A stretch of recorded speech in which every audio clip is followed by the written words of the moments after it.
আসসালামু আলাইকুম সবাইকে। আমি ডক্টর খাদিজাতুল কুবরা কাজ করছি ডক্টর গিরির সাথে। আপনার পরিবারের সুস্বাস্থ্যই আমাদের দায়িত্ব। আমাদের চেম্বারে অনেক রোগী আসে। তার মধ্যে একজন রোগী আসলেন এবং আমরা চেক আপ করে দেখলাম যে উনার শিশু চিকেন পক্সে আক্রান্ত। চিকেন পক্স এখন প্রচুর আকারে ছড়িয়ে যাচ্ছে।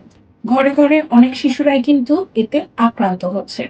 আমাদের সেদিন যে রোগীটি এসেছিলেন, উনার কমপ্লেইন ছিল যে উনার শিশুর শরীরে লাল, লাল বিভিন্ন রকমের র‍্যাশ হয়ে গিয়েছে এবং আমরা পরবর্তীতে রোগীকে দেখে বুঝতে পারলাম যে উনার চিকেন পক্স হয়েছে। চলুন আজকে জেনে নেওয়া যাক চিকেন পক্সের ৫ টি লক্ষণ সম্পর্কে। প্রথমত যে লক্ষণটি দেখা দেয় তা হলো জ্বর। সাধারণত শিশুদের ক্ষেত্রে তীব্র জ্বর হতে পারে। শিশুরা কান্নাকাটি করে, তখন কিন্তু আপনার উচিত হবে একজন অভিজ্ঞ ডক্টরের পরামর্শ নেওয়া।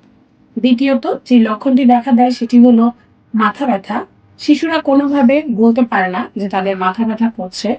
তারা কান্নাকাটি করে এবং তখন আপনার উচিত হবে একজন ডক্টরের শরণাপন্ন হয়ে এই মাথা ব্যথার পেছনের কারণটি খুঁজে বের করা। তৃতীয়ত যেই লক্ষণটি প্রকাশ পায় তা হলো শারীরিক দুর্বলতা।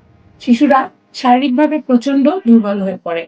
যেই শিশু হয়তো প্রচুর খেলাধুলা করত, দৌড়ঝাঁপ করত, তার দেখা যায় নরমাল অ্যাক্টিভিটিস কমে যায় এবং প্রচন্ড দুর্বল হয়ে যায়। চতুর্থত যে লক্ষণটি দেখা দেয় সেটি হলো খাবারে অরুচি থাকা।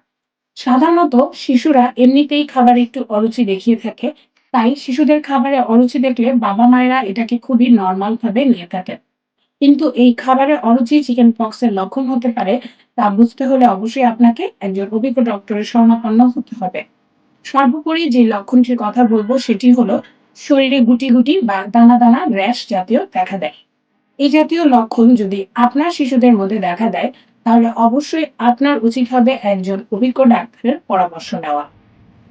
কোথায় ডাক্তারের কাছে যাবেন, কিভাবে ডাক্তারের পরামর্শ নিবেন, তা নিয়ে আর চিন্তা করার কিছু নেই। ডক্টর গিরি আপনাদের জন্য নিয়ে এসেছে অভিনব সুযোগ। ডক্টর গিরির ওয়েবসাইটে ক্লিক করে বা আমাদের স্ক্রিনে দেওয়া নাম্বারে যোগাযোগ করে আপনি যেকোনো সময় যেকোনো প্রান্তে বসে পেয়ে যাচ্ছেন অভিজ্ঞ ডাক্তারের পরামর্শ। তাই আর দেরি কেন? ডক্টর গিরির সাথে আজই যোগাযোগ করুন। আবার দেখা হয়ে যাবে অন্য কোনো ভিডিওতে।